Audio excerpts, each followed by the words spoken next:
මේ අයට ශ්‍රේෂ්ඨතම ධර්මයක් අද දවසේ පෙන්වා දෙන්නට ඕන. ඒ නිසා අද දවසේ මම තෝරගත්ත සූත්‍ර දේශනාව අග්ගපසාද සූත්‍රය.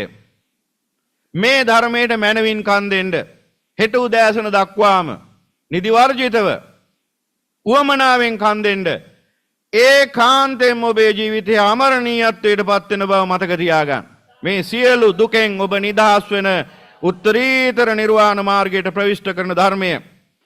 මේ ධර්මයට මනවින් කන් දුන්නොත් හෙට උදෑසන වෙනකොට අන්න අර හදාගන්න ඕන තැන හැදිලා තියෙයි.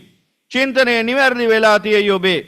ඉන්පස්සේ ඔබේ ජීවිතය ස්වර්ණමය ජීවිතයක්, අමරණීය ජීවිතයක් බවට පරිවර්තනය වෙනවා. ඉන්පස්සේ ජීවිතයේ දුක කියන එක දුරු වෙලා යනවා, සැප වර්ධනය වෙනවා. මානසික වශයෙන් අප්‍රමාණ සුවයකටපත් වෙනවා. කායික වශයෙන්ුත් ඒ සුවේ දැනෙන්න ගන්නවා. මුළු ජීවිතේම සැප සාගරයක් බවට පරිවර්තනය වෙනවා. අමාමෑණී බුදුරජාණන් වහන්සේගේ මේ උතුම් ධර්මය අවබෝධ වීම තුලින්.